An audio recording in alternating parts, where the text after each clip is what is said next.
Update 56 is released, and with it comes a new tower, Skywarden, with 3 different paths and 5 upgrades.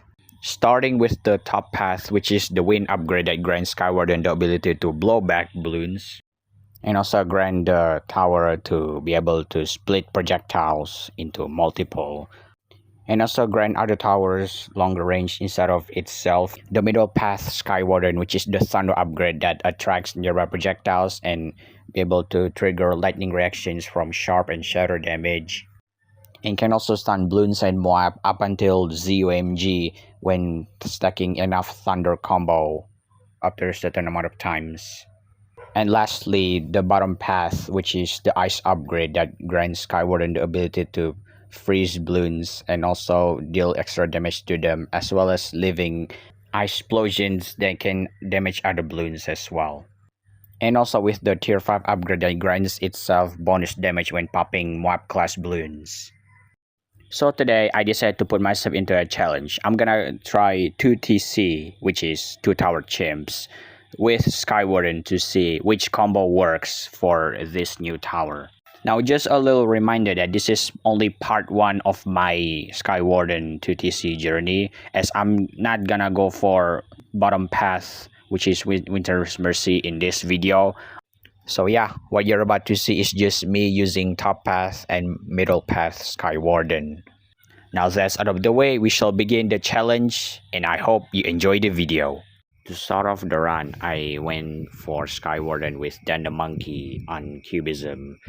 I figured that Dan the Monkey should be able to help Skywarden carry early game because Skywarden has a really slow attack speed that even at max it attacks like every 1 second, so Dan should be able to cover most balloons with ease. Not to mention that Dan Monkey's other form, which is the Mass Macaque, does have normal damage type and can also arc chain lightning to other balloons for easier cleanup. Eventually, as the run progresses, I finally bought Thunder's Decree, and the ability is not for Dan the Monkey because he uses his sword and it's a melee weapon. I don't think it would have any effects. I don't think Thunder's Decree ability would have any effects on Dan the Monkey. So I figured to not use it and just let Skywarden attack by itself. Unfortunately, on run 34, the run hit a dead end when both Skywarden and Dan the Monkey cannot handle run 34 because of the lack of attack speed and the ability to catch fast balloons. So I changed my plan. So moving on, I decided to change map to Resort, and yeah, the story is pretty much the same, not much to say. What mildly surprises me is that on this map, Skywarden and Dan the Monkey performs better, and we get to run 35, which is another dead end because Rainbow Bloons make their appearance and makes it so that both towers cannot pop them easily. And with that, I decided to change hero, which is Gwendalin. Also, I decided this one, I'm not gonna go for middle path Skywarden because of the plasma damage type, which is not what I want. So I'm going for top path Skywarden, which is the Farwind Seer. As you can see, the reason I went for Farwind Seer is because I want the purple popping power, and Gwendalin just doesn't have that until she gets to level 16, which is not so soon. And by the time she gets there, the appearance of purple balloons is not there until around 95. However, I knew that I cannot just rely on Skywarden alone, so I also need lead popping power. That's why Gwendalin is here, because her level 4 grants heat it up, which allows nearby towers to pop lead balloons if they cannot pop them. If that's not enough, then Gale Sage will make it so that camo balloons are disabled in the radius and Gwendalin can handle them easily, as long as if it's not purple balloons. With enough save up and targeting change, I finally bought Farwind Seer, and Gwendalin has already reached a level 10, which is something that I might need on hard rounds. This BFB is easily handled, no worries. Everything was doing well until boom, round 62, where a heck ton of purple balloons coming to stop Gwendolin's fire projectile from hitting the Moab. So that concludes the run. Moving on to my third attempt, which is Quincy with Skywarden on Cubism. Quincy can handle purple balloons with his arrows, and Skywarden can handle lead balloons and DDTs if there's any problem. So it's safe to say that both Quincy and Skywarden can cover each other's weaknesses to carry through the rounds. However, even with that, there's one issue. It's that both Quincy and Skywarden does have a very slow attack speed. So both Quincy and Skywarden tend to lick balloons most of the time during this run. If there's one thing I forget is that I need to make sure that Quincy's rapid shot ability is up for round 35, but I really need to use it on round 34 as well. So I decided to change map to Resort instead of Cubism, and things doesn't change much for this run because, like I said, Quincy and Skywarden has a very slow attack speed, and the fact that Galvanic Conduit cannot pop purple balloons.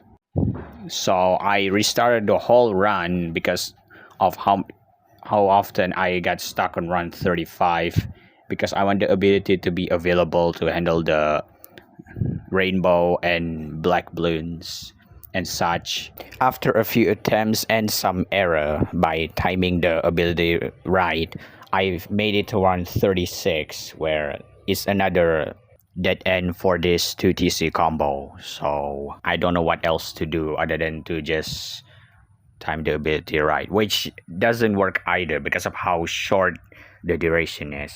So I changed map again to Ancient Portal because Quincy can get the benefit from the hero buff tiles, where I decided to pick the one that has Camo and MIB, and I ended up losing around 17.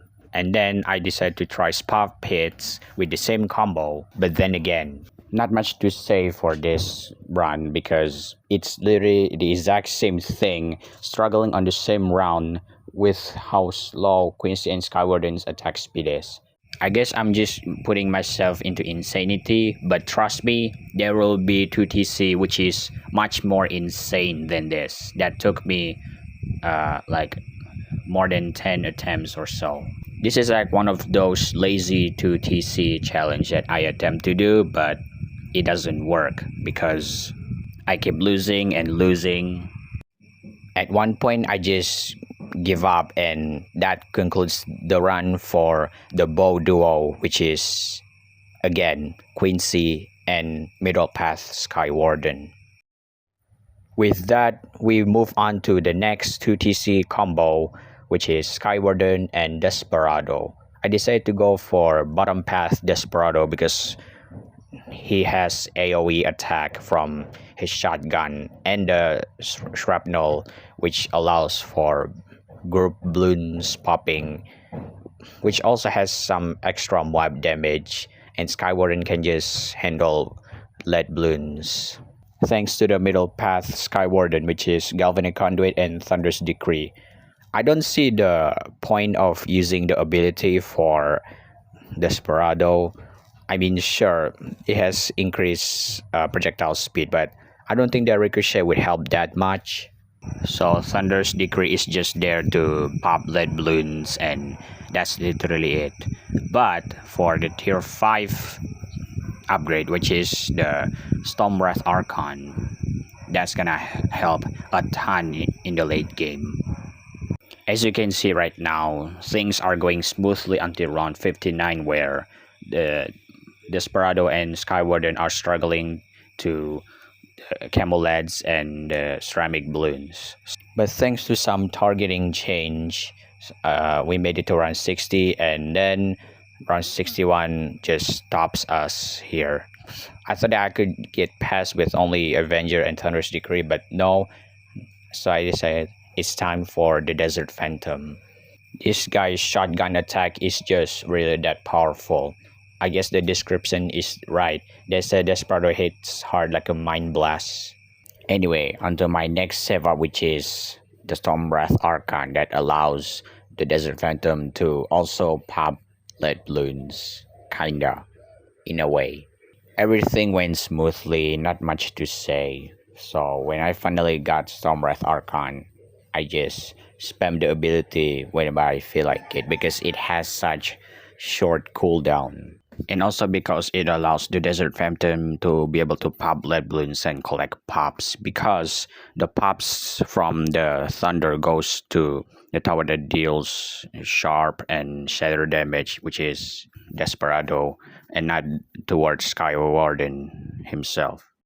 In the late game, it's not much of a problem for this 2TC combo, but once we get to around 90, DDTs become a slight problem, so I have to use the Stormwrath Archon's ability, which I claim that I spammed, but I did not. It took me a few tries, but eventually I finally get past around 91, and I continue the run as I use the ability again on round 93. It seems that both towers have a problem popping purple balloons and lead balloons when they are on top of each other, so that concludes the run. I mean, I could try, but I don't want to waste too much time on this, so moving on. Before I decided to use Monkey Sub as my next combo, I tried it on Sandbox, and as you can see, the Energizer did not work with Stormwrath Archon because it doesn't have like good damage.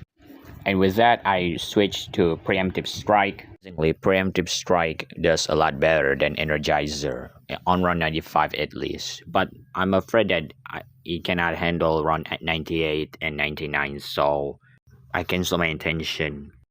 Now that I know that Monkey Sub and Skywarden 2TC combo does not work, I mean, I didn't try them in Chimps, but I tried them in the Sandbox.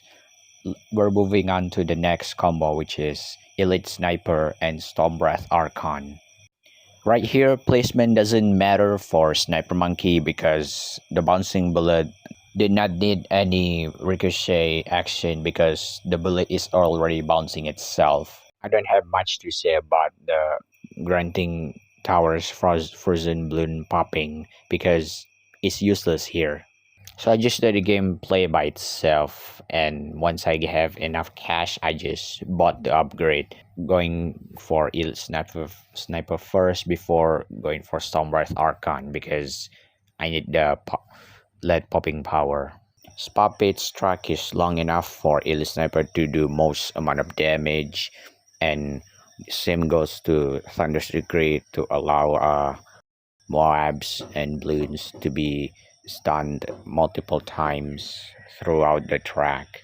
This is literally just an AFK moments for this 2TC combo for mid-game. So while we're at it, I'm gonna tell you something. Thank you so much for the support you guys have been giving me for the past few months of 2026. Now that my channel is monetized, all I gotta do is to wait for my first payment. So I'm doing as much as I could to make sure I get the goal. Playing co-op with my viewers, uploading videos that you might want to see. But lately, I've been doing more live streams than making videos because I just couldn't find myself making any because of burnout. So why not just stream it? Anyway, back to the game. Elite Sniper does have lead popping power, but not frozen balloon popping power, which means that the projectile can still activate the lightning ability from Stormwrath Archon. But even with all of that, here comes the dead end, which is round 89, where a bunch of fortified Moabs and BFBs ended the run because of lack of fortified damage. So that's it for this run. So that is some of the combo for Skywarden 2TC that I tried to get to round 100, and none of them seem to work. Probably because of my poor skill in doing this challenge. In the next video, I'll show more of my Skywarden 2TC combo that I tried to attempt, including the ones that you saw, which I went for Pop and Awe. But we'll get to that in the next video. That's gonna do it for this video. I thank you for watching, like and subscribe, and I'll see you in the next one.